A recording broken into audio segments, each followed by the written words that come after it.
ह्या सुट्टीत MSCIT मध्ये अनुभवा AI/ML च्या रंजक दुनियेचा सफर। MSCIT आंतरराष्ट्रीय दर्जेचा परिपूर्ण कम्प्युटर कोर्स। आजच MSCIT ला प्रवेश निश्चित करा। MSCIT course powered by AI।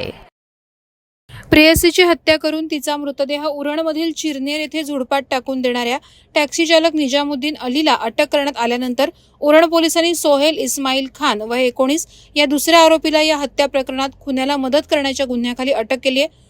सोहेलने टॅक्सी चालक निजामुद्दीन अली याला त्याच्या प्रेयसीच्या मृतदेहाची विल्हेवाट लावण्यासाठी मदत केल्याचं तपासात आढळून आलंय। या हत्या प्रकरणातील मुख्य आरोपी निजामुद्दीन अली हा मूळचा उत्तर प्रदेशातील लखनौ येथील असून तो विवाहित आहे। तसंच त्याला 2 वर्षांचा मुलगा आहे। तर मृत पूनम क्षीरसागर वय 27 ही अविवाहित असून ती आई आणि विवाहित भावासोबत मानखुर्द येथे राहत होती। अली याचे पूनम सोबत प्रेमसंबंध होते, मात्र पूनम हिचे इतर व्यक्तींसोबत देखील संबंध असल्याचा निजामुद्दीन अली याला संशय होता। याच संशयावरून निजामुद्दीन अली यानं पूनमला फिरायला जाण्याच्या बहाण्यानं टॅक्सीमध्ये सोबत घेतलं होतं। त्यानंतर त्याने पूनमची हत्या केल्यानंतर टॅक्सीतून तिचा मृतदेह मध्यरात्री उरणच्या चिरनेर येथे आणला। त्यानंतर त्याने मृतदेहाची विल्हेवाट लावण्यासाठी त्याच्या परिचयातील सोहेल खान याला फोन केला। सोहेलनेच निजामुद्दीनला चिरनेर परिसरात सुरक्षित जागा शोधून देत पूनमच्या मृतदेहाची विल्हेवाट लावण्यास मदत केली। सोहेल खानने चिरनेर येथील एका चायनीज स्टॉलवर काम केले होते, त्यामुळे त्याला चिरनेर परिसराची माहिती असल्याचं समजतं। दरम्यान सीसीटीव्ही फुटेजमध्ये फक्त पूनम आणि निजामुद्दीन अली टॅक्सीमध्ये असल्याचं स्पष्टपणे दिसत आहे। त्यामुळे या हत्येमध्ये अन्य कोणीही सामील नसल्याचं स्पष्ट झाल्याचं पोलीस सूत्रांमार्फत समजत आहे। पूनमची आई लक्ष्मीताई आमच्या सोबत आहे, तिचा भाऊ केतन पण आहे। दुर्दैव असं आहे की 18ला हरवल्यानंतर 19ला तिथे आणखीन 2 लोक इन्व्हॉल्व आहे। त्याची माहिती लोकल पोलीस स्टेशनला दिली होती। पोलीस आयुक्तांनी आम्हाला सांगितलं की दोघांना त्यांनी अटक केली आहे। एक चिरनेरचा लोकल आहे, परंतु मुंबईचा जो मानखुर्दचा आणखीन एक व्यक्ती तो पण यात इन्व्हॉल्व आहे। त्याची पण चौकशी झाली पाहिजे अशी मागणी केली आहे।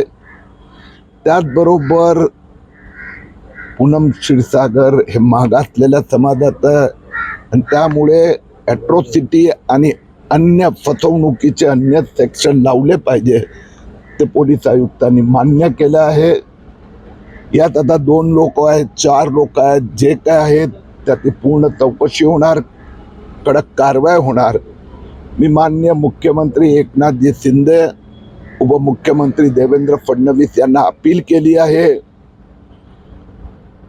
पूनमचे वडील महापालिकेत कामाला होते। या परिवाराचं पुढचं आयुष्य, कारण की ही एकटीच कमवणारी होती, तर त्या वडिलांच्या जागेवर नोकरी द्यावी, आर्थिक सहाय्य करावं। आणि अशा प्रकाराने तरुण हिंदू मुलींना फसवण्याचं जे गेले काही वर्ष आपण पाहतोय, लव जिहाद हे तसंच प्रकरण आहे। त्या मुलीला फसवण्यात आलं, 2-3 वर्ष रखडवलं आणि नंतर दुसऱ्याच दिवशी म्हणजे 18ला पळवलं आणि 19 तारखेलाच गळा दाबून मारलं। तर अशा प्रकरणांसाठी कायदाही आणला पाहिजे असा माझा आग्रह आहे। लग्नाचं आमिष दाखवून फसवलं, सॉरी लग्नाचं आमिष दाखवून फसवलं होतं। आता ही गोष्ट तर खरी आहे की गेले काही वर्ष फिरवत होता। 18ला बाहेर घेऊन गेला कल्याणच्या दिशेने आणि तिथे दुसऱ्याच दिवशी म्हणजे 18ला रात्रीच्या दुसऱ्याच दिवशी मारण्यात आलं आहे, ठरवून मारण्यात आलं आहे। तर निश्चितपणे आमिष पण असेल, आणखीन काय असेल ते तपासात हळूहळू बाहेर येणारच, पण फसवण्यात आलं। आणखीन काही साक्षीदार आहेत, तर तो जो समोर एक आणखीन राहतो तो आणि नियाज खान धमक्या द्यायचा, तर हिला ब्लॅकमेल करत होतो की काय हे माहीत नाही आहे आपल्याला, पण साक्षीदार आहे की जे हिला धमकवायचं हे लोक। तर सगळा तपास व्हायला हवा आणि माझा आग्रह राहणार की पुढच्या अधिवेशनात गृहमंत्री देवेंद्र फडणवीस या संबंधी कठोर कायदा करण्याचं विधेयक आणलं पाहिजे। वादळवारा लाईव्हसाठी न्यूज ब्युरो उरण। नवी मुंबई व रायगड जिल्ह्यातील ताज्या बातम्या आणि घडामोडींसाठी सबस्क्राईब करा वादळवारा लाईव्ह चॅनल आणि दाबा बेल आयकॉन।